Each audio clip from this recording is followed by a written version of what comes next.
Donc, vous allez voir, on va parler du cycle de projet humanitaire en général, de ce que c'est que la coordination par cluster, etc., pour que vous ayez ces éléments-là en tête, pour qu'ensuite vous puissiez comprendre comment on fait pour intégrer la SMSPS dans ce cycle de projet humanitaire. Voilà. Next slide, please. Donc, quels sont les objectifs de la note sur le cycle de projet humanitaire? Alors là, j'ai mis HPC en anglais, CPH en français. Je mets à chaque fois, presque tout le temps, là, dans cette présentation et dans le document aussi, vous allez voir, les abréviations en anglais, parce qu'il y a pas mal d'abréviations qui restent et qu'on utilise en anglais, même dans les pays francophones. Par exemple, HRNO, HRP, vous allez en entendre parler souvent, même dans les pays francophones, même si ce sont les abréviations anglophones. Donc, comme ça, c'est pour que vous puissiez naviguer un peu plus facilement entre les différents acronymes. Next, please. Alors, l'objectif de cette note qui a été produite, c'est déjà de donner une vision globale du cycle de projet humanitaire pour que tout le monde soit familier de ces cycles de projet et comprenne comment ça marche. Next. C'est du coup de proposer aussi des actions pour l'intégration de la santé mentale et du soutien psychosocial au sein des différentes étapes de cycle du projet. Next slide, please. Et c'est de proposer des recommandations sur comment inclure la santé mentale et le soutien psychosocial dans les documents humanitaires, comme le plan de réponse humanitaire. Et donc, dans le document, la note de guidance et un petit peu dans la présentation, vous allez voir, il y a des outils très concrets et très pratiques pour vous aider, pour vous mâcher le travail, pour intégrer des éléments dans le cycle de projet humanitaire. Next, please. La principale recommandation qui vous est faite et qui va quand même alimenter l'ensemble de cet échange d'aujourd'hui, c'est qu'il faut être proactif. Si on n'est pas proactif en tant que santé mentale et soutien psychosocial et en tant que GTT SMSPS, donc groupe de travail technique SMSPS, on va pas ou on va rarement être invité directement à la table. Donc, il y a vraiment un élément qui est essentiel, et je le répéterai plusieurs fois, qui est d'être proactif. Et être proactif, ça veut dire quoi? Ça veut dire se coordonner avec les différents clusters et les différents domaines de responsabilité, donc AOR en anglais ou DDR en français. Et donc, ça, c'est quelque chose qui implique de participer aux différentes réunions de coordination qu'il y a dans votre pays, de partager activement des informations, d'assurer une collaboration continue et proche, et de faire un plaidoyer pour s'assurer que la santé mentale et le soutien psychosocial soient inclus dans les échanges humanitaires et vraiment une voix dans les processus décisionnels. Et donc, si on attend passivement qu'on vienne nous chercher, il y a de fortes chances que, du coup, la SMSPS ne soit pas dans ces documents-là, dans la plupart des cas, même si, heureusement, au fur et à mesure, c'est quand même en train de changer et on est de plus en plus souvent quand même invité à la table. Next, please. Alors, qu'est-ce que c'est que le cycle de projet humanitaire? Déjà, c'est la première question. C'est un ensemble d'actions coordonnées qui visent à améliorer la prédictibilité, la rapidité et l'efficacité de la réponse dans les urgences. Alors, je ne sais pas si beaucoup d'entre vous sont familiers du cycle de programme humanitaire. Vous pouvez lever la main ou mettre dans le chat si jamais vous avez l'habitude. Je sais qu'il y en a certains qui sont plus habitués de l'exercice, qui effectivement l'ont déjà fait pendant plusieurs années, etc. Et donc, arrivent à faire en sorte que de façon systématique, la SMSPS est inscrite dans le cycle de projet humanitaire dans leur pays. Il y en a d'autres pour lesquels ça va être quelque chose de beaucoup plus nouveau. Et donc, vous allez avoir un niveau de compréhension et de connaissance de la présentation un petit peu différente. Next slide, please. Alors, c'est quoi, plus précisément, le cycle de programme humanitaire? Il est activé dans les situations où les clusters sont actifs. Donc, les clusters, je vais expliquer juste après ce que c'est. Et donc, il met en place un plan de réponse humanitaire sur la base d'un aperçu des besoins humanitaires. Donc, plan de réponse humanitaire, aperçu des besoins humanitaires, c'est quelque chose que je vais développer après. Mais ce sont donc des termes génériques. C'est vraiment des termes, on va avoir un document qui s'appelle plan de réponse humanitaire, un document qui s'appelle aperçu des besoins humanitaires. Donc ça, c'est quand il y a des clusters. Je vais expliquer juste après ce que c'est. Dans les urgences avec les réfugiés, c'est un petit peu différent. Dans ce cas-là, la coordination et la programmation, c'est le HCR qui est en charge, puisque c'est le Haut Commissariat aux réfugiés. Il a un système de coordination spécifique et lui, il met en place ce qu'on appelle un plan de réponse pour les réfugiés. Et il y a évidemment, comme vous le savez, et dans la plupart de vos pays, c'est le cas, des situations mixtes où on a à la fois des réfugiés et à la fois des déplacés, les déplacés étant donc les personnes déplacées à l'intérieur de leur propre pays, alors que les réfugiés, ce sont des déplacés à l'extérieur de leur pays. Et dans ce cas-là, on a un modèle mixte qui va dépendre des pays, où parfois on va avoir un plan de réponse humanitaire et un plan de réponse pour les réfugiés. Et parfois, on va avoir un plan de réponse humanitaire où il y aura un chapitre spécifique qui va être écrit par le HCR avec ses partenaires et qui va recenser l'ensemble des besoins humanitaires des réfugiés. Next slide, please. Alors, le système de cluster dans les urgences des déplacés, donc désolé, ça c'est l'exemple où j'ai pas eu le temps de vous trouver la slide en français, l'image en français. Donc, les clusters, c'est quand il y a une urgence, qui sont des urgences donc plutôt autour des déplacés. On va mettre en place et mis en place avec l'appui du IASC, le comité permanent interorganisation IASC en anglais, un système où les interventions vont être classées par thématique. Comme vous le voyez là, il y a une thématique sur tout ce qui est éducation, santé, logistique, sécurité alimentaire et moyens d'existence, nutrition, protection, etc. Et vous voyez là, il y a un petit trait qui va de la protection à tout ce qui est Child Protection, GBV et action sur les mines, puisque en fait, il y a aussi des domaines de responsabilité qui ne sont pas des clusters, mais là, le cluster protection, c'est spécialisé à des spécialisations protection de l'enfance, violence basée sur le genre et action sur les mines, mais qui ne sont pas ou ne rapportent pas directement au cluster protection. Donc, ils sont semi-indépendants et le fonctionnement dépend de chacun des pays. Donc, c'est vraiment important que vous, en tant qu'acteur en santé mentale et soutien psychosocial, et en tant que GTT SMSPS, vous puissiez savoir comment ça fonctionne dans votre pays, mais ça veut dire aussi qu'il vous faut à la fois avoir des liens, par exemple, avec le cluster protection, mais aussi avec le domaine de responsabilité protection de l'enfance, le domaine de responsabilité violence basée sur le genre, le domaine de responsabilité sur les actions sur les mines, plus, bien sûr, avec tous les autres clusters. Alors, comme vous voyez bien là, évidemment, il n'y a pas la santé mentale et le soutien psychosocial, puisque la santé mentale et le soutien psychosocial, on n'est pas un cluster. Au niveau global, c'est-à-dire au niveau international, dans le système du IASC, au niveau global, on a ce que vous connaissez maintenant, parce qu'on en a parlé plusieurs fois, le groupe de référence santé mentale et soutien psychosocial. Et sur le terrain, la santé mentale et le soutien psychosocial est organisé de façon coordonnée, soit sous la forme d'un groupe technique de travail, parfois sous la forme d'une task force, etc. Quand c'est sous la forme d'un groupe technique de travail santé mentale et soutien psychosocial qui suit les principes du IASC, et bien dans ce cas-là, effectivement, ça s'appelle donc un groupe technique de travail santé mentale et soutien psychosocial, et c'est relié et en appui avec le groupe de référence global en santé mentale et soutien psychosocial qui apporte un appui technique, etc., comme là, je suis en train de le faire à travers cette présentation. C'est le fait qu'on ne soit pas un cluster et qu'on soit un groupe technique de travail, c'est ça qui implique toute une façon d'intervenir dans le cycle de projet humanitaire qui va être différente de quand on est un cluster. Et c'est ça qui implique encore plus qu'on soit beaucoup plus proactif et qu'on fasse beaucoup plus de coordination. Et ça, vous allez le comprendre au fur et à mesure du déroulé de la présentation. Next slide, please. Alors ça, c'est quand c'est donc des réfugiés, que c'est l'idée par le HCR. Donc là, c'est un autre système. Et comme vous le voyez, là, c'est pas par secteur technique, nutrition, etc.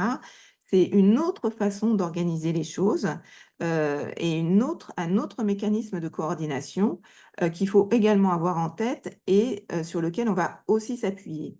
Là, j'ai moins voulu expliquer les différents autres types d'urgence et les différents autres types de mécanismes de coordination que celui basé sur les clusters, parce que le cycle de projet humanitaire, il est uniquement mis en place quand il y a des clusters. Cependant, tous les outils qui sont présentés dans la note technique, ils peuvent être complètement utilisables dans aussi le système de coordination des réfugiés et dans les systèmes épidémiques, etc. Donc, il y a énormément de choses qui sont des outils concrets qu'on peut réutiliser dans d'autres types de mécanismes de coordination des urgences quand ce n'est pas par cluster. La plupart du temps, de toute façon, on est quand même souvent dans des systèmes mixtes. Next slide, please. Les systèmes mixtes, c'est ce que je vous disais tout à l'heure, hein, c'est quand il y a des réfugiés et des déplacés. Et dans ce cas-là, on a parfois un plan de réponse humanitaire, parfois un plan de réponse pour les réfugiés, ou parfois un plan de réponse humanitaire dans lequel il y aura un chapitre spécifique et complet sur les besoins humanitaires des réfugiés.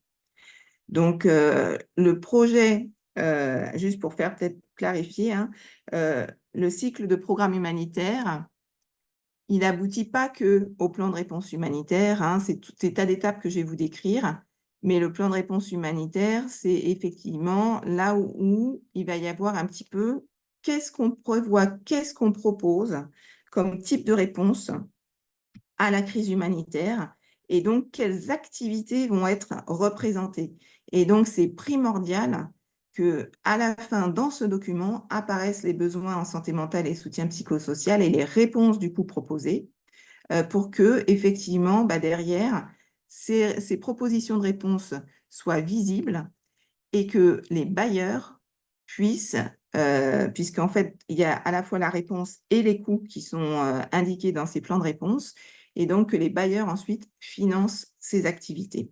Donc, c'est vraiment des enjeux hyper, hyper importants. Next slide, please. Dernier mécanisme de coordination possible, dans les urgences de santé publique, où là, on a effectivement un autre fonctionnement qui va aussi dépendre des pays, avec un coordinateur humanitaire, un chef de gouvernement et l'OMS, qui vont gérer une équipe de gestion des incidents. Et vous le voyez, là, c'est organisé en 5 piliers. Parfois, il y en a plus, mais en général, c'est 5 piliers. Et vous pouvez voir en dessous, indiqué à chaque fois, quel peut être le rôle dans chacun des piliers de la SMSPS. Et donc, même si on n'est pas dans un système de cluster, comme vous voyez dans le pilier de gauche, vous pouvez déjà avoir un GTT SMSPS qui se met en place pour coordonner les acteurs santé mentale et soutien psychosocial dans la réponse à l'urgence de santé publique. Et dans chacun des piliers, la SMSPS a un rôle potentiel à jouer pour mieux répondre aux populations, puisque évidemment, à la fin, c'est quand même ça l'objectif de tous, hein, c'est qu'on ait une réponse qui soit plus efficace, mieux coordonnée pour les populations. Next slide, please. Alors, c'est quoi le cycle de projet humanitaire? J'y reviens pour détailler un petit peu plus, pour vous montrer un petit peu les différentes étapes, et on aura le temps d'y revenir plusieurs fois au cours de la présentation. Donc, quand il y a une urgence à grande échelle, il y a très vite des évaluations qui sont lancées. En général, la première évaluation qui est lancée, c'est la MIRA, j'ai laissé là aussi l'acronyme en anglais, qui est une évaluation initiale rapide, multisectorielle, multicluster.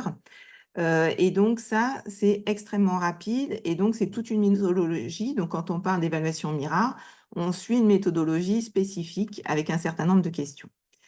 On peut avoir aussi une évaluation multisectorielle des besoins, une MSNA.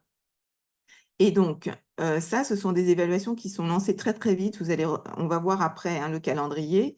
Et donc les données de ces évaluations, elles vont être analysées à l'aide d'un cadre d'analyse qui est alimenté par les clusters qui sont actifs dans la réponse à l'urgence. Parfois, il y a des urgences où il y a certains clusters qui ne vont pas être activés, et par les domaines de responsabilité. Là, vous inquiétez pas, peut-être vous allez un petit peu recevoir beaucoup d'informations, mais on va y revenir en détail au fur et à mesure, mais c'est un petit peu pour que vous ayez le vocabulaire clé et puis aussi un petit peu les grandes lignes de comment ça fonctionne. Next slide, please. À partir quand on récupère ces données, on a ce qu'on appelle, un cadre d'analyse qui s'appelle le GIAF en anglais, donc un cadre d'analyse intersectoriel et conjoint, qui est un ensemble de protocoles, de méthodes et d'outils qui sont conçus pour classer les besoins humanitaires qu'on aura récoltés donc à travers le MIRA et le MSNA et informer à la prise de décision. Et c'est lui qui va être utilisé après pour éclairer les aperçus des besoins humanitaires. Et comme je disais tout à l'heure, aperçus des besoins humanitaires, c'est un terme générique pour un certain type de documents. Vous les trouvez sur Relief Web pour tous les pays, ça existe à chaque fois qu'il y a une urgence. Et donc, en anglais, ça s'appelle HNO. Next slide, please. À partir de là, il y a un plan des besoins donc basé sur le HNO et de réponse humanitaire qui va être publié chaque année dans le cadre du cycle de projet humanitaire et qui va mettre en évidence à la fois les besoins fondamentaux et les plans de réponse. Tous les clusters et tous les domaines de responsabilité, c'est-à-dire protection de l'enfance, violence basée sur le genre et les mines, ils contribuent à l'élaboration de ce document. Donc absolument, tous sont, on va les solliciter pour qu'ils contribuent à ce document. Si vous, vous êtes bien intégré dans le système humanitaire depuis longtemps, en tant que GTT SMSPS, on va aussi vous solliciter à la fois au niveau global, mais aussi chacun des clusters va vous solliciter pour inclure dans son paragraphe, dans ses parties, des éléments concernant la santé mentale et le soutien psychosocial. Vous allez comprendre ça au fur et à mesure, mais c'est vraiment quelque chose qui est très important puisque si par contre, dans le système humanitaire, on ne nous connaît pas, on ne va pas venir nous chercher. Si par contre, ça fait depuis longtemps qu'on a l'habitude de travailler avec les clusters, que la coordination intersectorielle nous connaît bien, qu'on a des liens réguliers avec la violence basée sur le genre, etc., automatiquement, au moment de tout ce travail de cycle de programme humanitaire, on va nous solliciter et on va donc du coup forcément apparaître dans ce document super important de plan de besoins et de réponse humanitaire qui est fait une fois par an. Next slide, please. Alors, les deux composantes principales qu'il y a dans ce plan de besoins et de réponse humanitaire, c'est donc les suivantes. L'aperçu des besoins humanitaires dont on a parlé avant, qui va utiliser les données d'évaluation primaire et secondaire pour décrire quels sont les besoins prioritaires. Et ces HNO, c'est eux qui vont influencer les décisions de financement en mettant en évidence quels sont les besoins prioritaires et le nombre de personnes dans le besoin pour chaque secteur, cluster, domaine de responsabilité. Le deuxième élément du plan de besoin de réponse humanitaire, c'est le plan de réponse humanitaire. Et ce plan de réponse humanitaire, il est basé sur l'aperçu des besoins humanitaires et c'est lui qui va éclairer les plans stratégiques de chaque cluster ou chaque domaine de responsabilité. Et ensuite, les priorités et les ressources, elles vont être allouées par les bailleurs conformément au plan de réponse humanitaire. Donc, c'est pour ça qu'il faut être présent dès le départ, parce que si on n'est pas dans l'aperçu des besoins humanitaires, du coup, on sera plus difficilement dans le plan de réponse humanitaire, puisque les besoins en santé mentale et soutien psychosocial n'apparaissent pas, et donc dans les réponses, ça n'apparaît pas non plus. D'où l'importance d'être là dès le départ. Vous verrez que selon les pays, parfois vous avez un document aperçu des besoins humanitaires et parfois un document plan de réponse humanitaire, et dans certains pays, ce rapport-là combine les deux. Ça dépend vraiment des pays. Next slide, please. Qui est-ce qui dirige le cycle de programme humanitaire? Qui est responsable? Alors, le cycle de projet humanitaire, il est supervisé par le coordonnateur humanitaire et l'équipe humanitaire pays. Donc ça, c'est des noms, c'est pareil partout, qui sont donc tous les deux soutenus par les responsables des différents clusters et des domaines de responsabilité, par le biais notamment du groupe de coordination intercluster. Et c'est pour ça qu'on vous encourage vivement de participer à toutes ces réunions du groupe de coordination intercluster, d'y être très présent et d'être connu par eux pour pouvoir effectivement suivre à la fois toutes les étapes du cycle du programme humanitaire, être intégré et donner de la visibilité à la santé mentale et au soutien psychosocial. Alors, le coordinateur humanitaire, son rôle sur une urgence, c'est de diriger une réponse humanitaire coordonnée et efficace aux besoins nationaux, et il est chargé de garantir la responsabilité à l'échelle du système humanitaire sur le terrain. L'équipe humanitaire de pays, lui, c'est un forum d'acteurs qui est dirigé donc par le coordinateur humanitaire, et en général, il comprend des représentations des Nations Unies, de l'Organisation internationale des migrations, des ONG internationales et du mouvement de la Croix-Rouge et du Croissant-Rouge.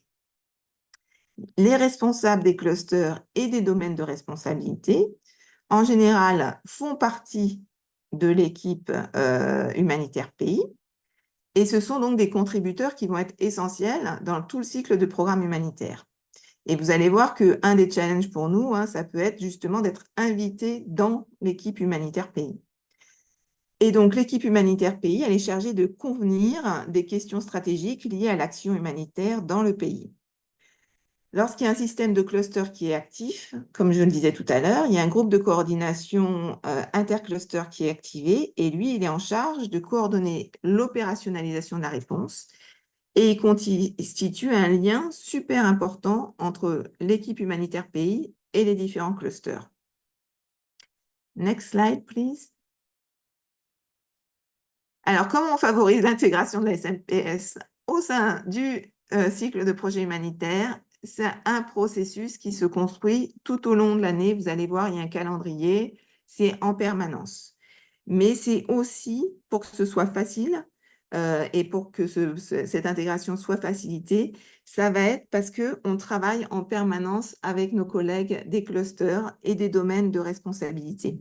C'est-à-dire que c'est beaucoup plus simple si on se connaît, si on a l'habitude de travailler ensemble, si on a des représentants des clusters dans le GTT SMSPS et nous, des points focaux, des membres des GTT qui nous représentent dans les différents clusters, pour d'intégrer la SMSPS et de travailler ensemble dans les moments clés du cycle de projet humanitaire. Parce qu'on a l'habitude de travailler ensemble, parce qu'on se connaît, et du coup, ça va être beaucoup plus simple de travailler sur ces sujets-là. Next slide, please.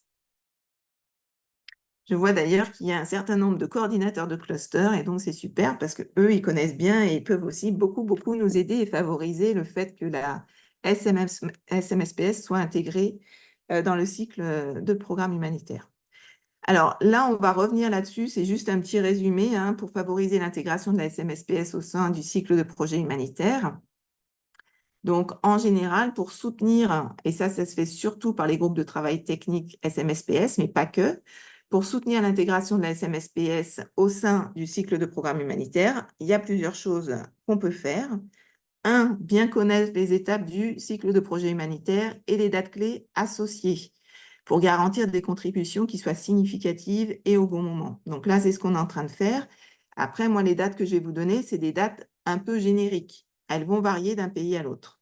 Mais quand même, ayez en tête que les rapports, ils sont émis, le rapport de réponse, le plan de réponse humanitaire, en général, il est publié lors du dernier trimestre de l'année pour l'année suivante. Donc, il y a beaucoup de choses qui se préparent, bien sûr, en amont, et notamment à partir de juin. La deuxième chose, c'est se coordonner avec les clusters et les secteurs et les domaines de responsabilité pour s'assurer que la santé mentale et le soutien psychosocial soient inclus dans les évaluations et les plans de réponse.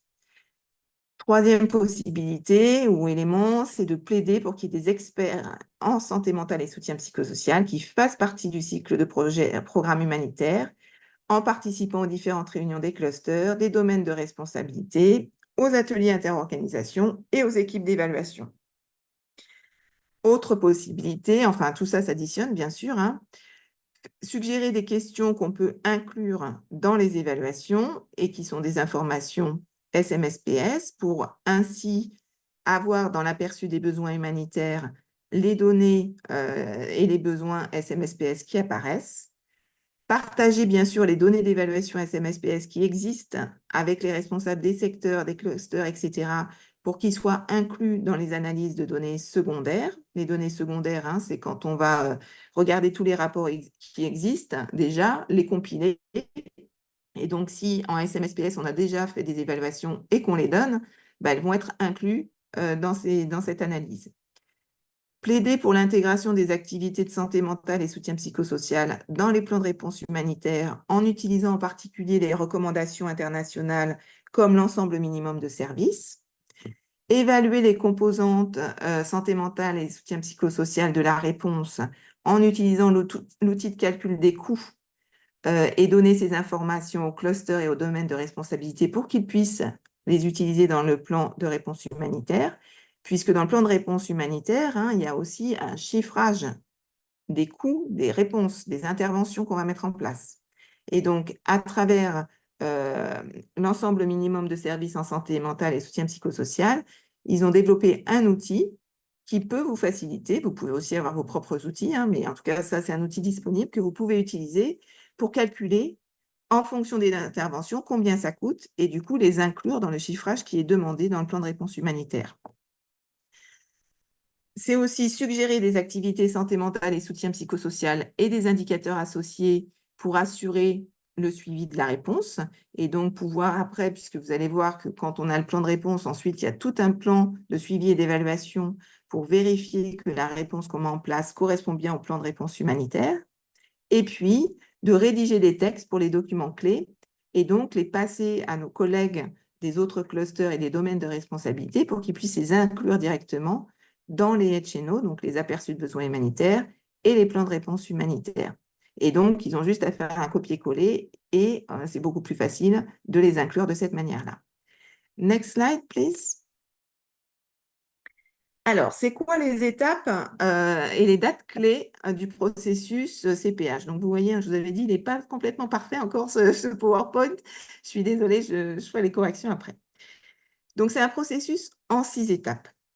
La première étape, préparation aux interventions d'urgence. Deuxième étape, évaluation et analyse des besoins. Troisième étape, planification de la réponse stratégique. Quatrième étape, la mobilisation des ressources. Cinquième étape, la mise en œuvre et le suivi. Et sixième étape, la révision et l'évaluation opérationnelle par les pairs. Alors maintenant, vous allez voir, on va détailler ces différentes étapes pour expliquer qu'est-ce que c'est, en quoi ça consiste et qu'est-ce qu'on peut faire en SMSPS à chacune de ces étapes. Next slide, please.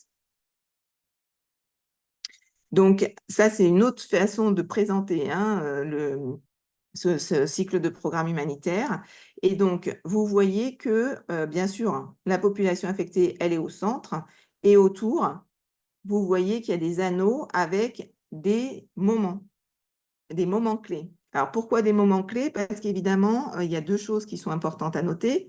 Il y a, dans les crises prolongées, on a un calendrier annuel. Donc, vous voyez, là, il y a écrit, par exemple, avril, décembre, novembre, septembre, etc.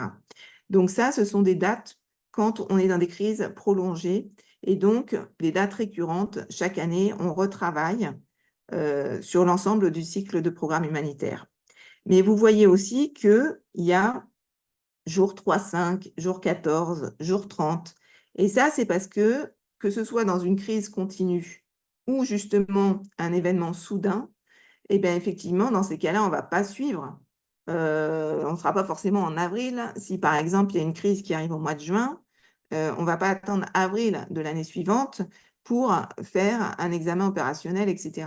Donc, en fait, là, vous avez aussi les jours qui sont inscrits et qui permettent de savoir, OK, s'il y a une urgence soudaine, ben, d'un seul coup, il y a tout un système qui se déploie et donc, à quel jour ça correspond.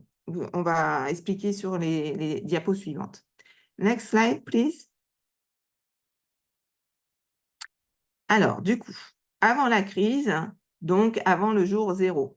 Et donc, ça, c'est des choses hein, que vous retrouvez dans la guide technique, dans le guide technique, mais c'est pour vous montrer un petit peu, vous donner des éléments et puis aussi pour qu'on puisse en discuter après si vous le souhaitez. Donc, à chaque fois, c'est intéressant. Vous avez du coup, avant la crise, donc à gauche, vous avez à quel moment ça se passe et vous allez voir que quand il y a une dégradation très soudaine d'une crise ou une nouvelle crise de grande ampleur, au début, ça va très, très, très vite. Donc, on ne peut pas attendre 5 jours pour se réveiller, parce que sinon, on a déjà raté le coche de pas mal de choses, hein.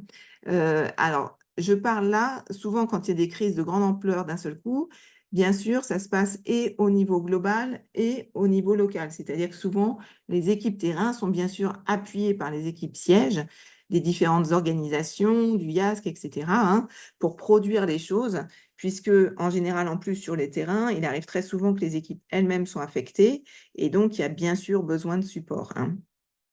Donc, vous avez les dates à gauche. Ensuite, vous avez les activités de la réponse humanitaire en général, les principales activités d'évaluation qui sont faites à ce moment-là, et quelles sont les actions qui peuvent être faites en SMSPS, notamment par le GTT ou par d'autres acteurs, pour inclure la SMSPS dans les processus fondamentaux du cycle de projet humanitaire. Donc, vous voyez, dès avant la crise, il y a déjà des choses à faire, hein. Donc, avant la crise, bah, c'est tout ce qui est évidemment préparation des risques. Et on peut avoir, par exemple, aussi une préparation d'un appel éclair qui est déjà prêt si jamais il y a une crise et qui sera juste amendé, amélioré ou précisé s'il se passe quelque chose. Alors, au niveau du GTT, eh bien sûr, dans ce cas-là, ce qui peut être utile à faire, je ne vais pas rentrer dans tous les détails, hein, mais c'est pour vous donner quelques éléments, c'est d'effectuer des analyses de risques. Et vous avez à chaque fois, vous voyez, des références, des liens vers des outils que vous pouvez aller chercher et qui vont vous aider sur les activités à faire. Ça va être d'élaborer des plans de préparation, des formations, des exercices de simulation pour que les intervenants potentiels en santé mentale et soutien psychosocial, ils connaissent les recommandations de base, les actions à entreprendre, les grands principes. Donc, par exemple, on peut décider, avant une crise, de former des intervenants de première ligne au premier secours psychologique.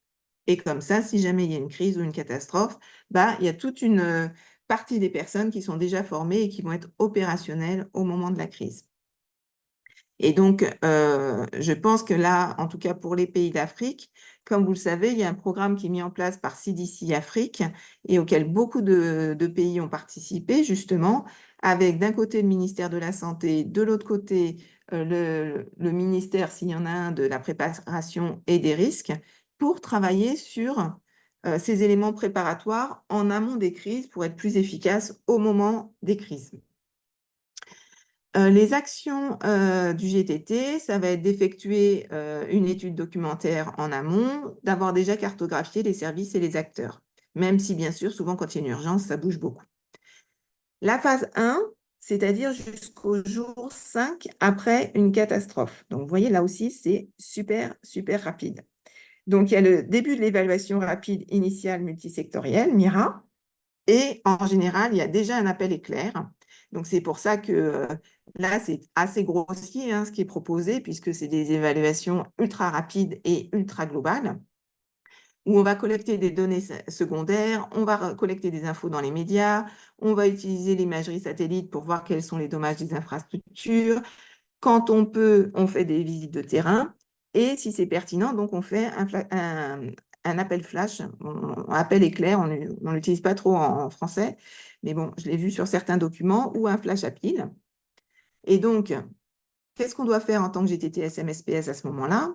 Ben, bien sûr, on doit se coordonner avec le groupe de travail d'évaluation. Très souvent, dans ces moments-là, effectivement, il y a tout de suite un groupe de travail d'évaluation qui se met en place. Et donc, ben, nous, on doit en faire partie pour garantir que la santé mentale et le soutien psychosocial sont représentés dans l'évaluation MIRA. Et puis, on doit partager et connaître les évaluations qu'on a faites ou savoir les évaluations prévues pour pouvoir être intégrées dedans. On va aussi donner des estimations sur les troubles mentaux aux responsables des clusters et des domaines de responsabilité pour être sûr que ces données-là apparaissent dans l'aperçu des besoins humanitaires. Et les autres acteurs et le GTT également, on va pouvoir démarrer ou mettre à jour une revue bibliographique. Donc, je vous donne un exemple. Quand il y a eu l'urgence Soudan à nouveau, si je puis dire, l'année dernière, le HCR, avec des collègues, ont fait toute une analyse sur la santé mentale et la culture des populations soudanaises pour pouvoir aider à analyser à la fois les besoins, mais aussi le type de réponse qui serait pertinent. On va revoir dans cette phase les estimations sur les troubles mentaux. On va mettre en place une évaluation sur la survie, la protection et les soins de base des personnes placées en institution, puisque effectivement, s'assurer qu'ils sont bien pris en compte, puisque souvent, ça fait partie des groupes, malheureusement, qui sont oubliés. Next slide, please. Phase 2, jusqu'au jour 14. Donc, vous voyez, on est toujours très, très peu de temps après l'urgence. Le MIRA est finalisé. Il y a donc un tableau de bord humanitaire qui est créé basé sur les conclusions du MIRA et l'aperçu des besoins humanitaires est rédigé. Donc là, on parle quand il y a une urgence d'un seul coup, hein. Sinon, le processus, évidemment, il s'étend beaucoup plus tranquillement sur toute l'année. Là, on va mettre l'accent sur le fait de passer de sauver des vies à sauver des vies et des moyens de subsistance. Bien sûr, ça c'est un peu théorique, hein, parce que c'est pas pareil quand c'est une catastrophe naturelle, bien sûr, ou quand c'est un conflit, par exemple. On va essayer de commencer à collecter des données primaires, si on le peut, au niveau sécurité, au niveau accès, etc. Et on va paramétrer et commencer à préparer une évaluation plus approfondie. Donc, les actions du GTT santé mentale et soutien psychosocial à ce moment-là, c'est bien sûr de continuer à collaborer avec le groupe de travail d'évaluation pour inclure des questions spécifiques pour les personnes placées en institution. Et c'est se coordonner avec les clusters et les domaines de responsabilité pour inclure la santé mentale et le soutien psychosocial dans leurs évaluations. Les actions du GTT santé mentale et soutien psychosocial et des acteurs, c'est de mettre en place des évaluations participatives pour développer la programmation santé mentale et soutien psychosocial. Je rappelle, en suivant les prérogatives et les principes du IASC, c'est-à-dire en ne faisant pas des doublons et de multiples évaluations, mais en faisant des évaluations uniquement quand c'est utile, parce qu'il y a vraiment des données manquantes et parce qu'on ne peut pas faire d'évaluation multisectorielle, puisque c'est ça la priorité, afin de ne pas saturer les populations et de ne pas aller chaque jour leur poser de nouvelles questions, voire les mêmes questions. Phase 3 jusqu'au jour 30. Là, on va commencer à faire des évaluations sectorielles plus approfondies. S'il y a besoin, le flash API est mis à jour et le plan de réponse humanitaire est développé ou mis à jour. Donc là, on va commencer à aller faire des collectes de données auprès des ménages et des individus et on va utiliser les résultats des évaluations pour voir quelles interventions sont appropriées. Là encore, ce qui est important, c'est de se coordonner avec les clusters et les domaines de responsabilité pour participer aux différentes évaluations. C'est de partager, de donner tous les rapports collectés en santé mentale et soutien psychosocial aux responsables des clusters et des DRR. Donc, c'est pour ça que si vous avez déjà l'habitude de travailler ensemble en tant que GTT, de collaborer, vous avez déjà une cartographie, un mapping des services existants, etc., bah, ça va être beaucoup plus simple quand il y a une urgence pour répondre à toutes ces questions. Vous aurez juste à mettre à jour, vous vous connaîtrez déjà, vous avez l'habitude de travailler ensemble. Et là, il s'agit juste de mettre à jour et d'appeler tout le monde. Si le GTT n'est pas déjà en place, il ne se connaît pas, il n'a pas l'habitude de travailler ensemble, il n'a pas de cartographie à jour, etc., évidemment, le travail au moment de l'urgence, alors même qu'on doit être en train de répondre, de faire des proposals dans notre organisation, de mettre en place des interventions, de faire du recrutement, etc., évidemment, ça devient très, très compliqué. Donc, tout ce travail tout au long de l'année, de travailler ensemble, de coordination, il va tellement vous faciliter le travail s'il y a une urgence. Et c'est pour ça que tout à l'heure, je disais, c'est vraiment un travail sur toute l'année. C'est ça qui va permettre ensuite, du coup, que les activités santé mentale et soutien psychosocial soient incluses dans les plans de réponse aux urgences, parce qu'on aura ce travail fait régulièrement avec tous les clusters, avec les domaines de responsabilité et avec tous les acteurs qui font de la SMSPS. Et on va pouvoir proposer aussi dans des textes tout faits qui vont permettre que, par exemple, le cluster santé, puisque je vois que Pierre est là, de la RCA, on va directement, hop, pouvoir faire du copier-coller de ce texte et le mettre dans le plan de réponse humanitaire, après en avoir discuté, bien sûr. Et puis, on va donner le coût potentiel de nos activités pour que ces activités, elles soient sélectionnées et apparaissent dans la planification de la réponse. Next slide, please. Phase 4, à partir du jour 30, bah, c'est un peu la continuité, hein. On continue à faire des évaluations sectorielles approfondies. Il y a les collectes de données du cycle de programme humanitaire qui se mettent en place de façon plus routinière. On va avoir un peu plus de temps pour faire des cadres, des analyses, à la fois des conflits, si c'est un conflit, le cadre d'analyse intersectorielle va être mis en place pour consolider et analyser les données. Et donc, bah là, les acteurs SMSPS, ils sont informés des activités du PRH. Ils doivent s'assurer que ce qui a été mis comme activité était mis en place, que tout le monde a accès au type de rapports et d'indicateurs qu'on doit relever au fur et à mesure de la réponse humanitaire. On doit mettre en place des séances d'information et d'orientation pour les clusters, pour les domaines de responsabilité, sur les lignes directrices de la santé mentale et du soutien psychosocial, et sur l'intégration de la santé mentale et du soutien psychosocial dans les différents secteurs. Et vous voyez aussi des actions qui peuvent être mises en place par tous les acteurs. Et quand je parle du GTT SMSPS, de toute façon, je parle normalement de tous les acteurs SMSPS, puisque évidemment, le GTT SMSPS, son objectif, c'est de coordonner l'ensemble des acteurs SMSPS. Donc, cette distinction entre GTT et les acteurs, elle est un petit peu discutable, si je peux dire. Next slide, please. Alors, l'étape 1 du cycle de programme humanitaire, c'est donc la préparation aux interventions d'urgence. Donc, ça consiste à anticiper les urgences potentielles, planifier les urgences, s'assurer que les éléments clés de l'intervention sont en place avant une urgence. Logique. Et donc, pour faire en sorte qu'au moment d'urgence, ben, évidemment, on soit beaucoup plus efficace. Parfois, les structures de coordination humanitaire, elles ne sont pas encore actives, mais il y a plein de fois, malheureusement, comme vous le savez, hein, où les urgences durent longtemps et donc les mécanismes de coordination sont déjà en place. Et donc, dans ce cas-là, ils sont impliqués à ce moment-là. Dans les pays où les mécanismes de coordination humanitaire ne sont pas en place, bah, ça va être par exemple le gouvernement ou des organisations qui vont quand même travailler sur un plan de réponse en cas d'urgence. Next slide, please. Alors, à chaque fois, vous allez voir dans la guide technique sur laquelle se base cette présentation, qu'est-ce qu'on peut faire en termes de SMSPS à ce moment-là. Alors, bien sûr, ça, c'est des exemples, hein, on peut en mettre beaucoup plus. Alors, il se peut déjà que les mécanismes de coordination santé mentale et soutien psychosocial ne soient pas actifs à ce moment-là, hein. Ça n'empêche pas que si ce n'est pas les mécanismes de coordination d'urgence humanitaire, du IASC par exemple, ça ne veut pas dire bien sûr qu'au niveau du gouvernement, au niveau des ONG présentes sur le terrain, de la société civile, etc., il n'y ait pas bien sûr de la coordination qui soit faite. Et souvent, ils travaillent, ou ils ont déjà travaillé bien sûr, sur ces plans de préparation et de gestion des risques. Donc, c'est super important. Si jamais il y a des mécanismes de coordination plus classiques des urgences type cluster, et ben donc effectivement, là, c'est fait par eux. Avec le gouvernement, là aussi, bien sûr.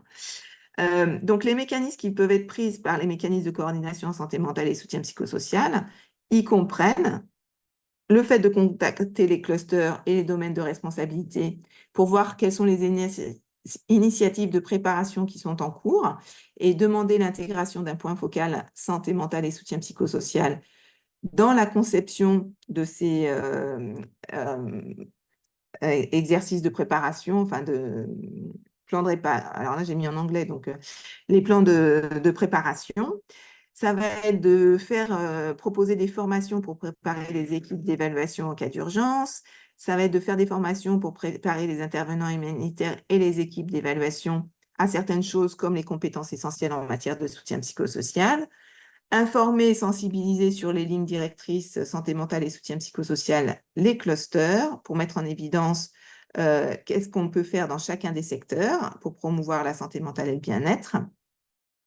Et ça va être éventuellement d'effectuer une étude documentaire pour recueillir les informations sur la culture et le contexte qui vont être pertinentes pour la santé mentale et le soutien psychosocial et qui pourra informer les intervenants si une urgence survient.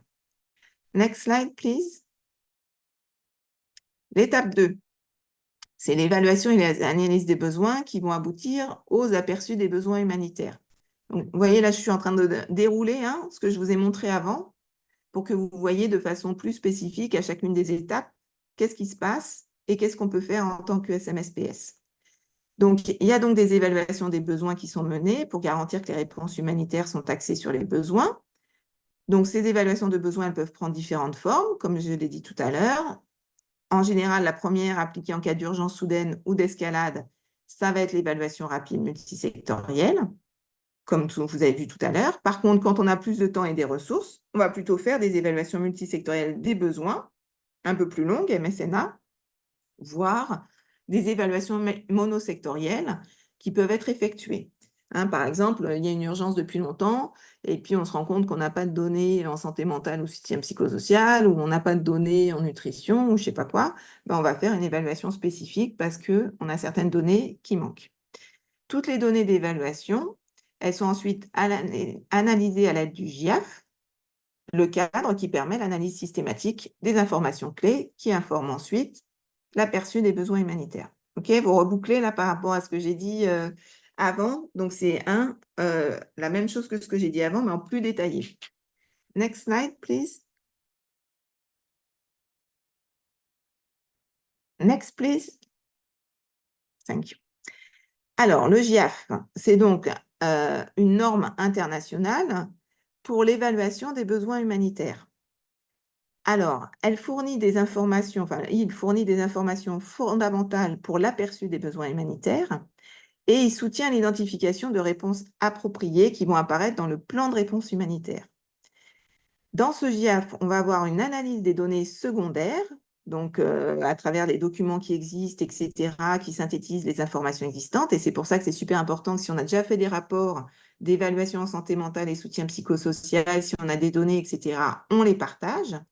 Et puis, il va s'appuyer aussi sur des évaluations qui auront été faites récemment. Donc, la collecte de données qui provient de plein de sources différentes, le MIRA, les MSNA, les évaluations monosectorielles. Donc, toutes ces informations, elles sont disponibles, toutes les informations que nous, on a en tant que SMSPS et GTT, on les fournit au cluster et au domaine de responsabilité pour éclairer, informer le processus. Et du coup, ensuite, le GIAF, il va comporter des domaines d'analyse clés qui peuvent être considérés comme des points d'entrée potentiels pour l'intégration de la SMSPS. Hein? Donc ça, c'est à nous d'être vigilants et de les repérer. Next slide, please.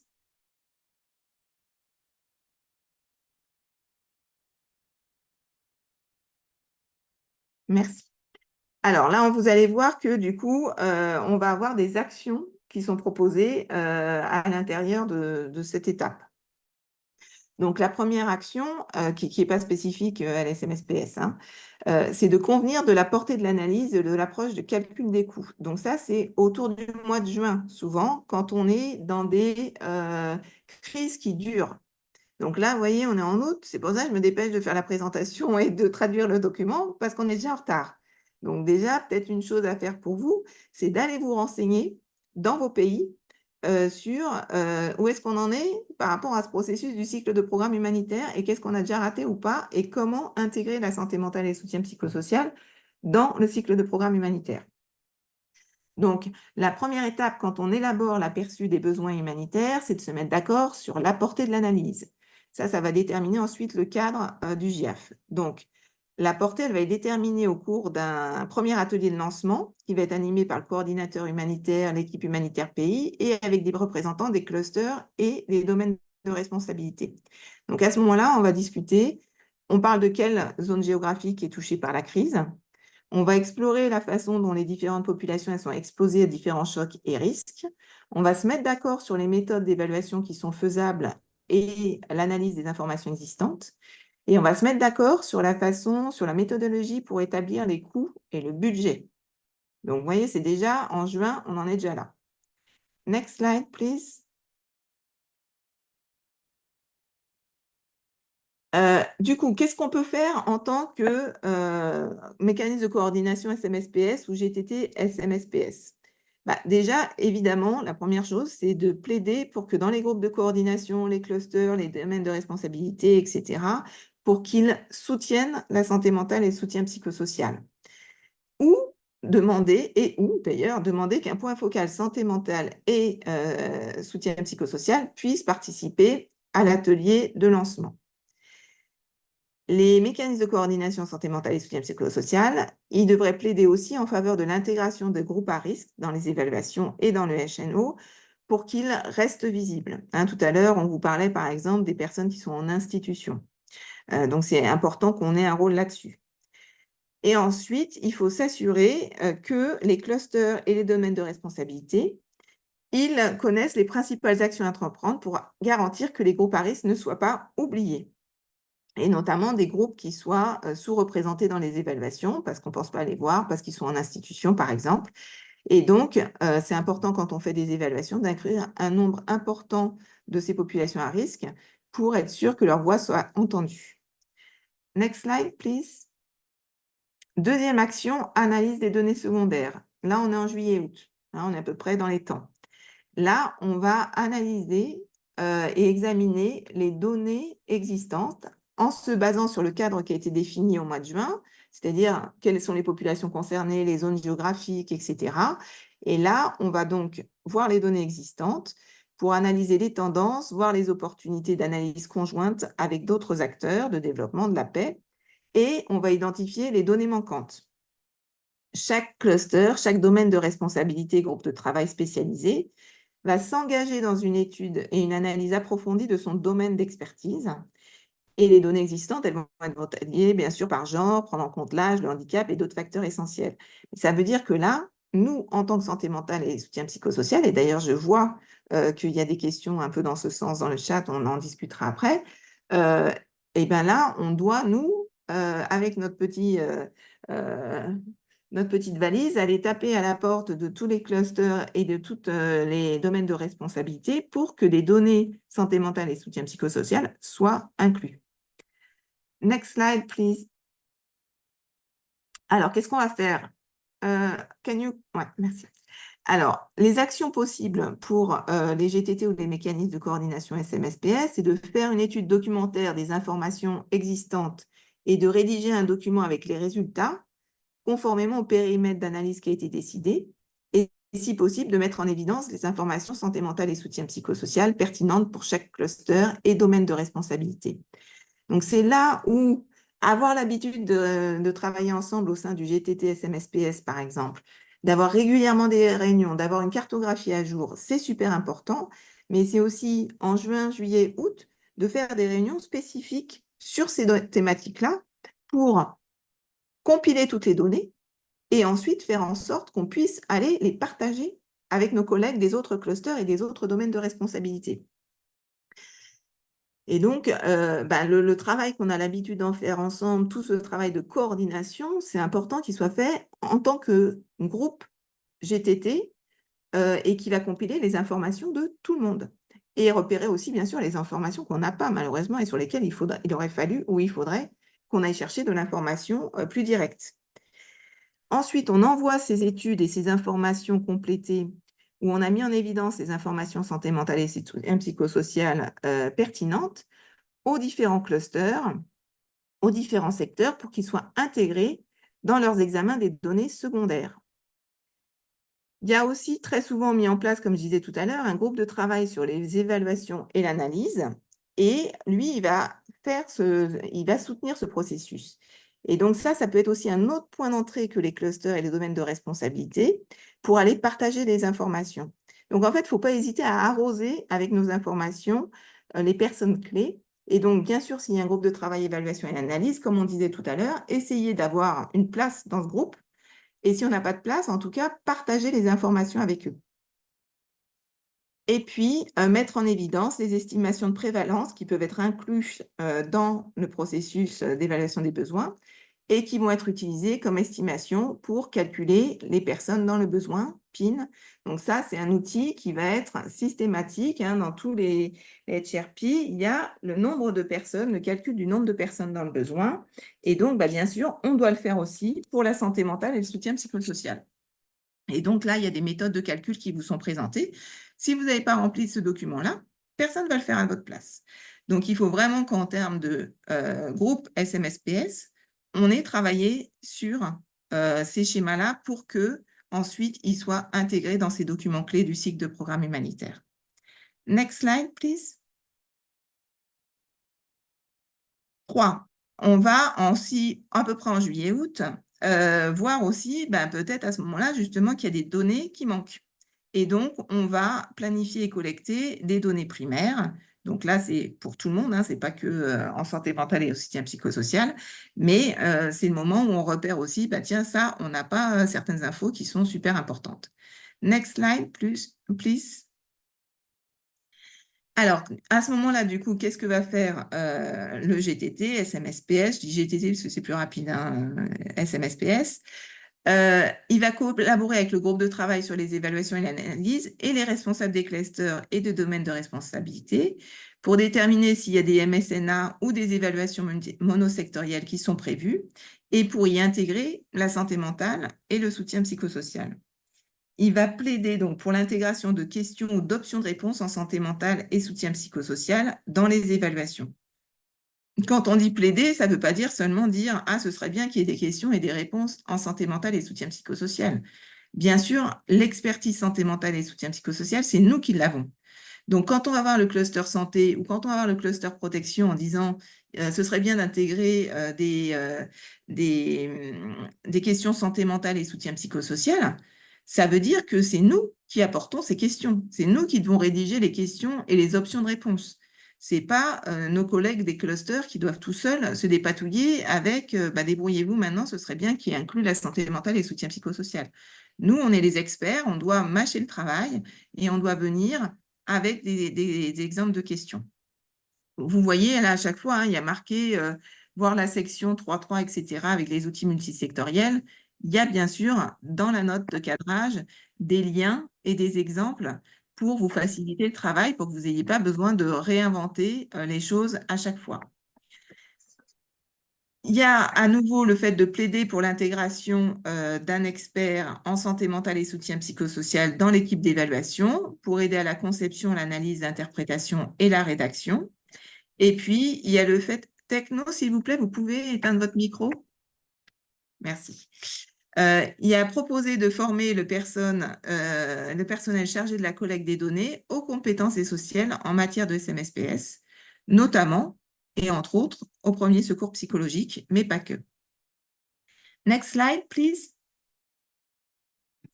L'action 4, alors là, comme je vous avais dit, hein, il y a des trucs qui sont surlignés, c'est parce que je suis en train de travailler la traduction et que je ne suis pas sûre que ce soit très clair en français, donc je cherche les bons mots en français, mais ça ne veut rien dire qu'ils soient surlignés en jaune. Dans la point 4, dans toujours cette étape 2 hein, de l'évaluation et l'analyse des besoins, c'est de mener une analyse intersectorielle des conjointes des besoins, donc en juillet-septembre. On va, dans l'action 4, faire une analyse sur la base des résultats de l'examen des données secondaires et de l'analyse des données primaires collectées. Et alors, Techno, si vous pouvez aussi enlever votre caméra, comme ça, j'aurai pas mal au cœur. Merci. Donc, des groupes de travail spécialisés vont consolider les données collectées et ils vont donner une analyse supplémentaire sur des questions transversales. Donc ça, c'est aussi parce qu'on va se repérer, par exemple, qu'il manque certaines données, etc. Et on va aussi mettre ensemble tout ce qu'on a comme besoin.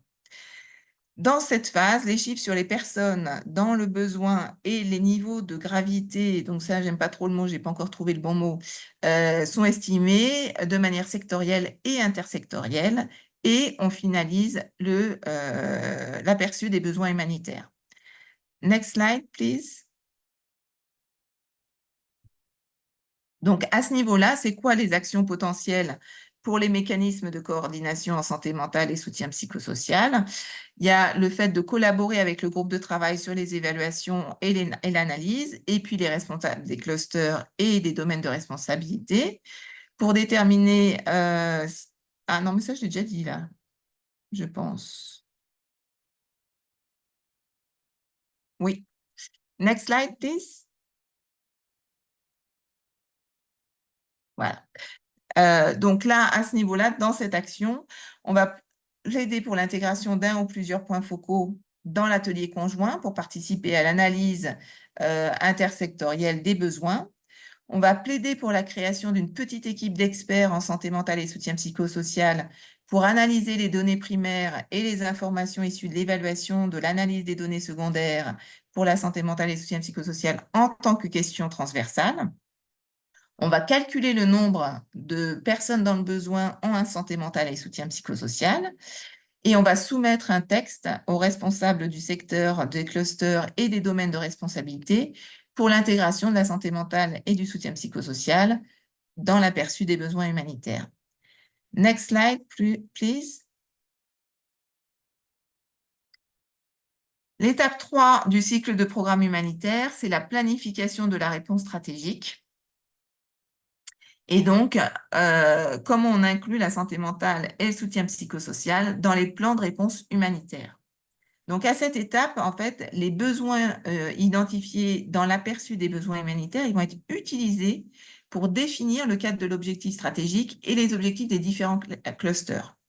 Donc, les décisions vont être prises à l'aide des données d'évaluation et des besoins, et elles vont ainsi guider la réponse collective. Et à partir de là, on va rédiger des plans de réponse humanitaires. Et ces plans de réponse humanitaire, c'est eux qui vont communiquer l'ampleur de l'urgence aux bailleurs et au public, et donc servir en objectif secondaire à mobiliser des fonds et des financements. Donc, les plans de réponse humanitaire, ils sont vraiment basés sur le HNO, donc l'aperçu des besoins humanitaires. Et donc, c'est vraiment super important d'être là dès les aperçus des besoins humanitaires. S'il y a un flash API, un appel éclair qui a été élaboré, le plan de réponse humanitaire, il s'appuie sur la planification initiale entreprise qui avait été dans le cadre de ce processus, et puis ils peuvent être revus. Et les plans de réponse humanitaire, ils couvrent une année civile et ils sont élaborés au cours du dernier trimestre de l'année précédente. C'est ce que je vous disais. Donc, par exemple, le plan de réponse humanitaire pour 2025, il va être fait au dernier trimestre de 2024. Et donc là, on est déjà dans toute la phase préparatoire. On est déjà rentré dans tous les pays dans la phase préparatoire pour faire l'aperçu des besoins humanitaires et sur lequel sera ensuite basé ce plan de réponse humanitaire qui sera finalisé au dernier trimestre. Next slide, please. Alors, le plan de réponse humanitaire, il est composé de 2 volets. Le premier, c'est stratégie pays avec l'objectif stratégique et les indicateurs. Il est formulé donc par le coordinateur humanitaire et l'équipe humanitaire pays avec une large consultation de tous les acteurs. Il va décrire les objectifs stratégiques de la réponse et il va décrire comment la communauté humanitaire cherche à atteindre ces objectifs. Et le deuxième volet, c'est le plan de réponse par cluster. Et ça, je vous invite d'aller voir sur le site Relief Web où sont tous les aperçus, les plans de réponse humanitaire et les aperçus des besoins humanitaires pour voir comment c'est fait, puisque certains sont en français, évidemment, quand c'est des pays francophones. Et donc, les plans de réponse par cluster dans lesquels il va y avoir les objectifs, activités, projets d'accompagnement, le chiffrage budgétaire. Ils sont préparés avec la stratégie pays. Ils vont décrire ce que chaque cluster fera pour contribuer aux objectifs stratégiques et ils vont détailler les activités spécifiques, les résultats prévus et les objectifs. Et donc, c'est là-dedans que nous, on espère bien être inclus aussi avec des activités et des interventions en santé mentale et soutien psychosocial. Next slide, please. Donc, les besoins qui ont été identifiés dans l'aperçu des besoins humanitaires, le HNO, ils vont être utilisés pour définir le cadre stratégique. Ça, je l'ai déjà dit. Vous voyez, il y a des petites erreurs. Next slide, please. Il y a des doublons. On va gagner du temps, tant mieux. L'action 5, donc, c'est de définir le périmètre du plan de réponse humanitaire et de formuler les premiers objectifs. Donc ça, c'est d'août à septembre. Donc, on va définir la portée, c'est-à-dire un peu le périmètre du PRH, du plan de réponse humanitaire, en fonction du type et de la gravité des besoins qui sont décrits dans le HNO. Et on va élaborer des objectifs intersectoriels. À ce moment-là, l'action potentielle pour les mécanismes de coordination en SMSPS, c'est d'assurer un engagement continu avec les clusters et le groupe de travail sur l'évaluation et l'analyse quand il existe, pour en savoir plus sur les mises à jour, sur la manière et le moment où la portée du plan de réponse humanitaire est définie. C'est de plaider pour que les besoins en santé mentale et soutien psychosocial soient bien pris en compte quand on va définir le périmètre du plan de réponse et donc être sûr que la SMSPS y apparaisse. Et plaider pour qu'un expert en santé mentale et soutien psychosocial soit intégré et être sûr du coup que la SMPS apparaissent et soient considérées comme transversales ou multisectorielles. Next slide, please. Sixième action, toujours dans cette étape 3 du cycle de programme humanitaire, c'est d'effectuer une analyse des réponses. Là, on est entre septembre et octobre. Donc, la pertinence, l'opportunité, la faisabilité des différentes interventions, elles vont être examinées en fonction de chaque objectif. Et on va faire une estimation du nombre de populations cibles pour chacune des interventions. À ce moment-là, l'action potentielle pour les GTT, c'est de plaider pour l'intégration des activités, notamment de l'ensemble minimum des services santé mentale et soutien psychosocial de manière intersectorielle et aligner les activités et les besoins, sur les besoins identifiés dans les données d'évaluation des besoins, d'identifier les zones géographiques prioritaires potentielles et de les équilibrer avec des considérations d'accessibilité et de sécurité. Et c'est de déterminer la population de là ou des zones géographiques en calculant le nombre estimé des populations cibles de PIN, de personnes dans le besoin. Next slide, please. Septième action, finaliser les objectifs et les indicateurs associés. Donc là, on est environ au mois d'octobre. Et donc, on va finaliser tout ça à ce moment-là avec un nombre limité d'indicateurs, de résultats et d'objectifs qui vont permettre l'année suivante, puisque l'année suivante, on va suivre le plan de réponse humanitaire qui aura été proposé, on va pouvoir suivre les progrès de la mise en place des activités et en rendre compte. Et donc, les clusters, ils vont développer leur plan de réponse et identifier leurs objectifs. Et ils vont aussi mettre en place un cadre de suivi et d'évaluation pour pouvoir rendre des comptes sur le plan de réponse humanitaire qu'ils auront développé. Évidemment, nous, au niveau SMSPS, ce qui est important à ce moment-là, c'est qu'on sélectionne et qu'on planifie des activités qui soient conformes à l'ensemble minimum des services en santé mentale, soutien psychosocial à minima. Ça peut être bien sûr plus que ça, hein, mais à minima cela, et définir des indicateurs pertinents. Et c'est de collaborer et se mettre en lien étroitement avec chaque cluster et domaine de responsabilité pour favoriser l'intégration d'activités et d'indicateurs santé mentale et soutien psychosocial pertinents. On va vous montrer quelques exemples pour que vous voyez mieux en quoi ça consiste. Next slide, please. Ça, c'est au niveau global. Donc, vous voyez là, on vous donne des exemples d'indicateurs qu'on peut utiliser au niveau global qui sont issus de la banque d'indicateurs de l'ensemble minimum de services de santé mentale et soutien psychosocial. Donc, c'est vraiment des outils qui sont mis en place pour vous faciliter la vie, hein. Donc, vous pouvez déjà au moins aller piocher ceux-là, voir lesquels sont pertinents pour vous, en rajouter d'autres. Mais déjà, si vous utilisez ceux-là, c'est déjà super. Hein, donc, vous voyez, c'est par exemple la coordination. Est-ce qu'il y a un groupe de travail technique multisectoriel qui est bien en place? L'évaluation, les nombres d'évaluations santé mentale et soutien psychosocial réalisés et partagés. Nombre d'évaluations sectorielles. Sur l'information, sensibilisation, formation et supervision, le nombre de membres de personnel et de bénévoles qui sont formés sur le soutien psychosocial essentiel. Le nombre et le pourcentage d'établissements de santé, services sociaux, etc., qui sont capables d'identifier et de gérer des personnes avec des problèmes de santé mentale et de leur apporter une aide. Donc, vous voyez, il y a déjà des exemples d'indicateurs que vous pouvez repiquer qui sont au niveau global. Next slide, please. Vous en avez sur le référencement. Là encore, handicapé, c'est parce que je ne suis pas contente de comment c'est formulé. Hein, n'en tenez pas compte que ce soit surligné. Et sur l'impact. Donc ça, c'est l'exemple d'indicateurs au niveau global. Maintenant, on va vous présenter aussi des indicateurs par secteur. Next slide, please. Donc, thank you. Donc, il y a des exemples par domaine de responsabilité et par secteur. Ce sont, entre autres, mais pas que, des indicateurs qui viennent de l'ensemble minimum de services. Donc, vous voyez, vous avez juste à reprendre ces données-là si elles sont pertinentes. Mais donc, moi, si je vais voir, par exemple, le domaine de responsabilité violence basée sur le genre, je viens avec des exemples d'indicateurs. Si j'ai déjà travaillé tout au long de l'année avec eux sur des liens de référencement, sur comment mieux répondre aux personnes qui sont victimes de violences basées sur le genre, comment ils peuvent me référer les cas qui ont besoin d'un soutien psy, comment ils peuvent identifier les cas qui ont besoin d'un soutien psy ou pas, qu'est-ce qu'on peut faire ensemble? Évidemment, c'est plus facile. Mais en tout cas, voilà des exemples très précis que vous pouvez leur dire pour qu'ils puissent, eux, les inclure, du coup, comme vous l'avez compris, dans leur plan de réponse humanitaire avec les indicateurs associés. Donc, par exemple, le fait que là, si je prends les lignes qui sont proposées, le domaine de responsabilité, quand ils vont remplir le plan de réponse, quand ils auront mis l'aperçu des besoins humanitaires, ils vont avoir dit, par exemple, il y a tant de personnes qui sont victimes de violences basées sur le genre dans le pays. Donc, nous, on va intervenir en prévention à tel niveau, on va intervenir en apportant un suivi médical, un suivi juridique, un suivi en santé mentale et soutien psychosocial. Les besoins, ils sont de tel ordre, etc. Ça va être dans l'aperçu des besoins humanitaires.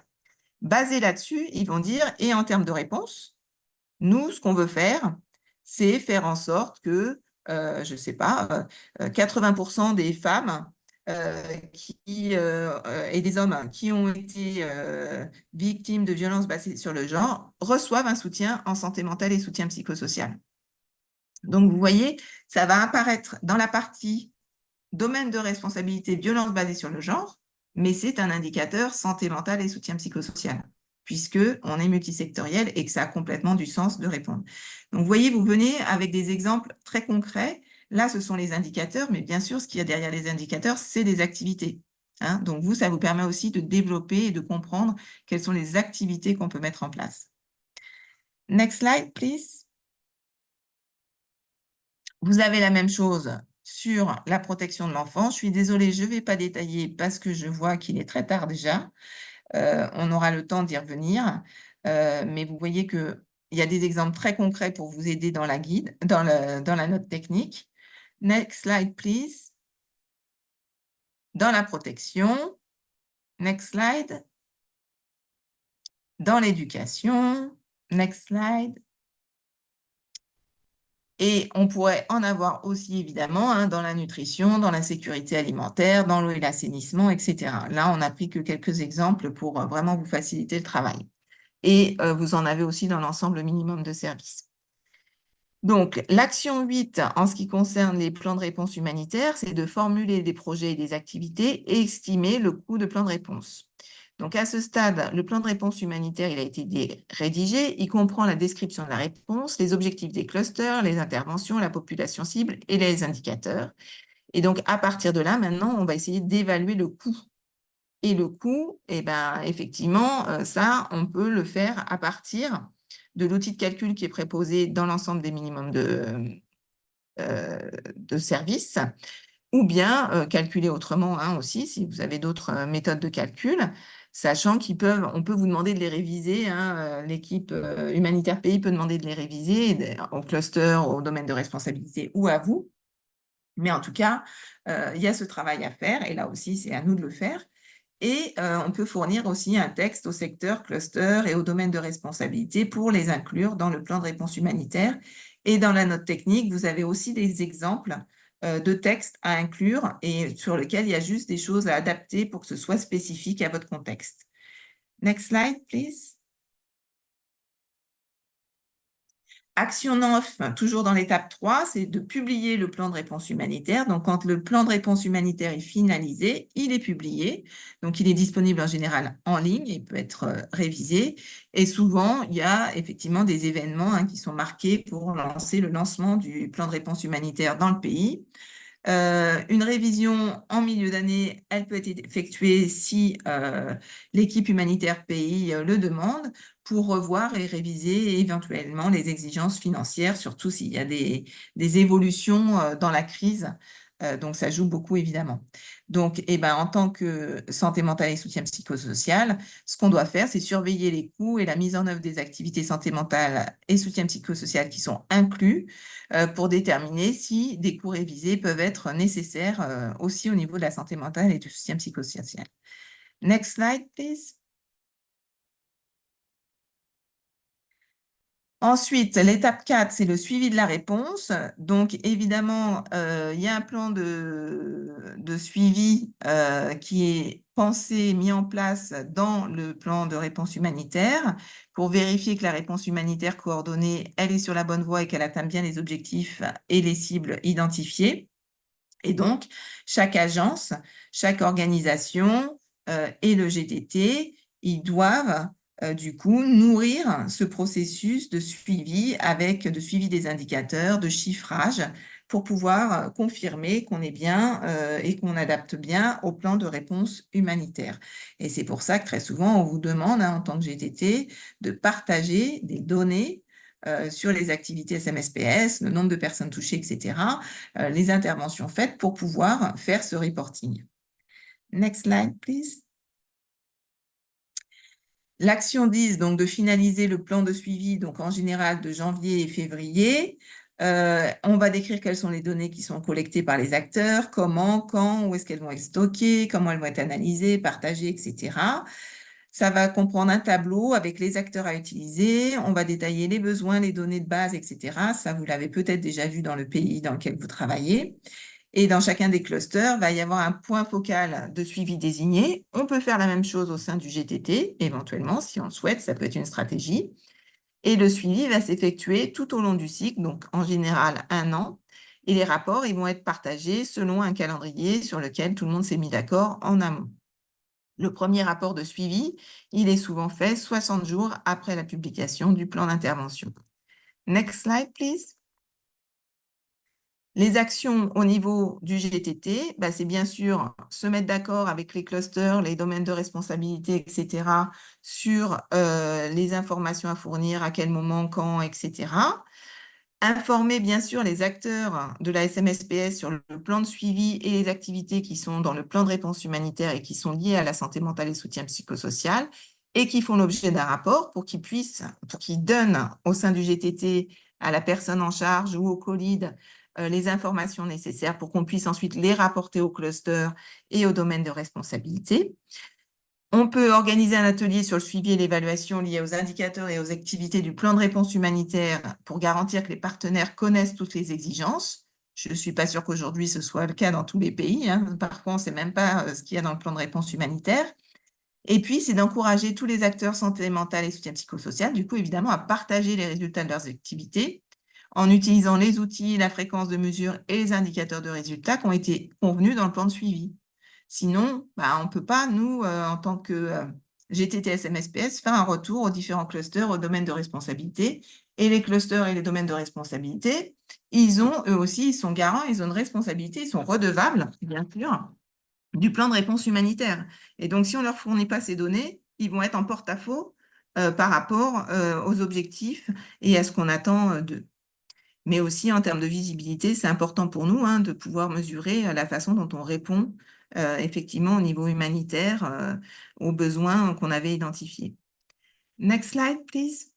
Je vous rassure, j'ai bientôt terminé. L'étape 5, c'est la mobilisation des ressources. Donc, dans les situations d'urgence soudaine ou d'escalade rapide, les principaux bailleurs humanitaires, ils ont souvent tendance à prendre leurs décisions de financement en 72 heures suite à un appel éclair. Donc, c'est vraiment indispensable d'être présent très vite. Dans les crises plus prolongées, évidemment, ils prennent leurs décisions plutôt au dernier trimestre de l'année en fonction du plan de réponse humanitaire. Donc, une stratégie de mobilisation des ressources peut être élaborée par le coordinateur humanitaire et l'équipe humanitaire pays avec des séances d'information conjointes pour cibler les bailleurs, des infographies spécifiques, des demandes de financement du CERF, du lobbying auprès des parlements, etc. Puisqu'évidemment, chaque pays fait ce travail-là et que les ressources ne sont pas infinies. Et donc, chacun essaye d'avoir le plus de financement possible. Et malheureusement, il y a beaucoup de pays francophones qui sont quand même avec beaucoup de besoins, mais qui sont malheureusement pas forcément dans le haut de l'agenda des bailleurs. Et donc, c'est d'autant plus important qu'on fasse très bien ce travail, effectivement, à la fois de cycle de programme humanitaire, mais cette partie d'avoir bien travaillé sur l'aperçu des besoins et sur le plan de réponse, pour après, quand on va faire du plaidoyer, etc., on doit en faire plus que d'autres pays. Et, ces outils-là, c'est ça qui va permettre aussi parfois de faire une différence et d'avoir un peu plus de financement. Next slide, please. Les activités du GTT SMSPS dans ce cas-là, c'est de veiller à ce qu'un point focal santé mentale et soutien psychosocial soit présent à chacune des réunions, des clusters et des domaines de responsabilité pour savoir plus les efforts de mobilisation des ressources qui sont faits et s'assurer qu'ils rendent compte aux mécanismes de coordination santé mentale et soutien psychosocial de ce qui se passe et de comment on doit s'impliquer s'il le faut. C'est de fournir des messages de plaidoyer sur l'importance de la santé mentale et du soutien psychosocial aux clusters et aux domaines de responsabilité pour favoriser l'intégration de la santé mentale et du soutien psychosocial dans l'effort de plaidoyer qui est fait pour obtenir des ressources supplémentaires et répondre aux besoins identifiés. Et puis, c'est plaider pour l'intégration des besoins en santé mentale et soutien psychosocial dans les initiatives de mobilisation des ressources, en veillant à ce qu'ils soient mis en évidence comme un thème transversal dans tous les clusters et dans tous les secteurs. Next slide, please. Enfin, dernière étape, la révision et l'évaluation opérationnelle par les pairs. Donc, il y a des révisions qui sont faites dans le cadre de l'étape finale du cycle de projet humanitaire. Donc, bien sûr, une évaluation interinstitutionnelle qui est faite par les pairs pour voir si il faut adapter, changer des choses, mettre en place des mesures correctives par rapport au plan de réponse humanitaire qui avait été proposé. Dans les réponses L3, elles ont lieu dans les 80 premiers jours suivant l'activation de la réponse L3. Réponse L3, ça veut dire définir comme une urgence, hein. C'est des niveaux définis par le IASC pour dire que c'est une urgence. Dans les autres réponses, ces révisions, elles sont déclenchées à la demande du coordinateur humanitaire et de l'équipe humanitaire pays ou du groupe des directeurs d'urgence du IASC ou des directeurs du IASC. L'évaluation humanitaire, interorganisation, c'est une évaluation indépendante des résultats de la réponse humanitaire collective par les partenaires du IASC. Ils explorent si les résultats collectifs prévus ont été atteints.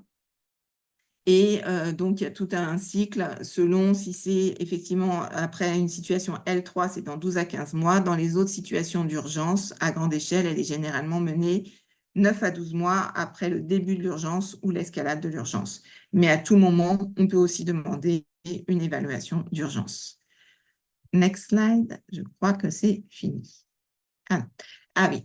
Et qu'est-ce qu'on peut faire, nous, à ce moment-là? S'assurer de façon continue pour savoir quand ces processus ont lieu et y participer.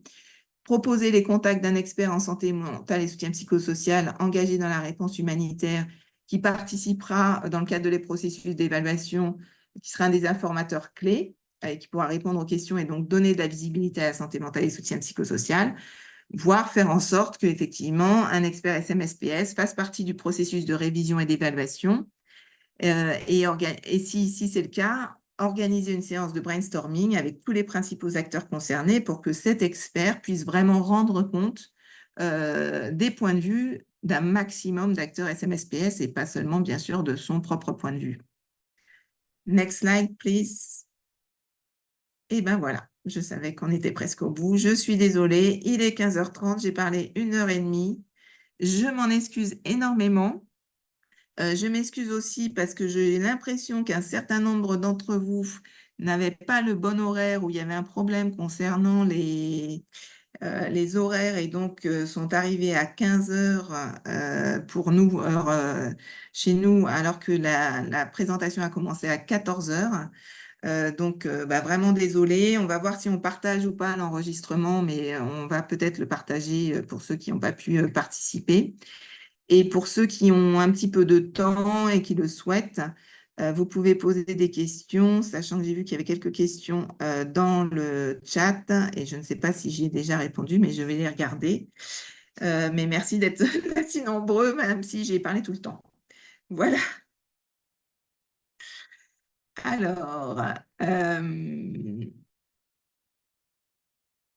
Alors, pour répondre à une question là, du docteur Innocent, alors non, le GTT en général n'est pas sous la responsabilité d'un cluster. Les GTT santé mentale et soutien psychosocial, justement, sont des GTT multisectoriels et transversales. Et donc, ils ne sont pas sous la responsabilité d'un cluster. Ils sont à l'interface des différents clusters. Ils ont souvent, bien sûr, plus de liens avec le cluster santé et avec le cluster protection, mais pas que. Et donc, les besoins qui doivent être portés et les activités, j'espère que j'ai répondu à certaines questions, mais il y a d'autres exemples dans la note technique. Et donc, effectivement, En tout cas, ceux qui portent énormément les besoins et les demandes des GTT SMSPS sont les clusters santé, domaine de responsabilité et protection de l'enfance, domaine de responsabilité et violence basée sur le genre, le cluster protection, le cluster éducation. Il y a quelques cas, à ma connaissance, où on a un chapitre spécial santé mentale et soutien psychosocial dans certains aperçus des besoins humanitaires et plans de réponse humanitaire, mais ce n'est pas le cas le plus classique, même si au fur et à mesure des années, tout ce qui est SMSPS étant de mieux en mieux reconnu, il arrive que ce soit présenté de façon séparée. Mais même quand c'est séparé, ça réapparaît de toute façon, bien sûr, dans les clusters aussi santé, éducation, protection, etc. Puisque, par définition, la SMSPS est multisectorielle. Et donc, il y a bien sûr des éléments, des indicateurs qui vont être à la fois santé et à la fois SMSPS, à la fois protection et à la fois SMSPS. Est-ce qu'il y a des pays où le GTT SMSPS est formellement activé en même temps que le cluster? Eh bien, effectivement, la différence avec les clusters, un cluster, donc, c'est dans l'architecture du YASC, il y a une agence qui est systématique. Par exemple, le cluster santé, c'est l'OMS. Le cluster nutrition, c'est UNICEF. Donc, en fait, au niveau global, ces agences-là sont responsables, redevables de tout ce qui se passe au niveau du cluster. Et quand il y a une urgence sur le terrain, s'il y a des besoins qui sont identifiés liés à leur cluster, ils ont la responsabilité et des financements qui sont mise en place automatiquement. C'est-à-dire que l'OMS doit mettre en place un cluster santé s'il y a des besoins en santé dans une urgence. Et si jamais l'OMS n'est pas présent sur le terrain, il va déléguer à une autre agence. Mais c'est sa responsabilité de le mettre en place. Le GTT, comme on est un groupe transversal, un groupe de référence dans le YASC, mais qu'on n'est pas un cluster, au niveau global, actuellement, les co-leads sont le GTT et la Fédération internationale de la Croix-Rouge et des Croissants-Rouges, mais ça peut changer. Ce sont des ONG et en général, c'est une ONG et une agence des Nations Unies, mais c'est sur la base du volontariat et d'élections. Donc, en ce moment, c'est l'OMS et les FRC. À un moment donné, c'était UNICEF et World Vision, etc. Donc, ça change selon les périodes et ce n'est pas fixe. Au niveau du coût du terrain, c'est la même chose. C'est-à-dire que sur le terrain, il n'y a pas, du coup, quand il y a une urgence, il n'y a pas aussitôt un système d'activation et une organisation vers laquelle on va pouvoir, ou une agence des Nations Unies vers laquelle on va pouvoir se retourner en disant, vous êtes responsable de mettre en place un GTT SMSPS sur le terrain. Donc, c'est un peu à la bonne volonté, si je peux dire, hein, des acteurs qui sont sur place dans les urgences, qui vont proposer de mettre en place un GTT, SMSPS, et qui vont ensuite réunir les acteurs santé mentale et soutien psychosocial et faire des élections pour désigner les leads et les co-leads, qui vont être des gens qui, du coup, vont faire ça en général, en plus de leurs activités au sein de leur organisation. Il arrive évidemment qu'il y ait un financement spécifique par des bailleurs, où on va dire, par exemple, c'est le cas de certaines organisations qui ont dit, dans la réponse à une urgence, parce que le bailleur, en plus, il porte le fait qu'il y ait une coordination, ils vont dire, on vous finance un poste à 50%, par exemple, qui va s'occuper de la coordination. Mais c'est très rare, et la plupart du temps, ce sont des organisations qui décident de s'engager et de faire en sorte qu'il y ait un de leur staff qui va passer du temps à faire le co-lead du GTT SMSPS. Et ensuite, les co-leads vont être élus de façon régulière selon les termes de référence qui ont été définis et peuvent changer selon les périodes, selon les financements, selon les stratégies de leur organisation. Donc, c'est quand même un système assez différent en termes de moyens financiers, en termes de temps et en termes d'activation automatique. Ce qui est quand même super positif, c'est que avant le Covid, on était à peu près à 25 GTT dans le monde. Et maintenant, on est à plus de 60 GTT dans les différents pays. Et ça devient de plus en plus systématique que quand il y a une urgence, très, très rapidement, il y a un GTT qui est créé et qui se forme. Et là-dessus, on pourra en rediscuter de comment ça se fait. Mais voilà.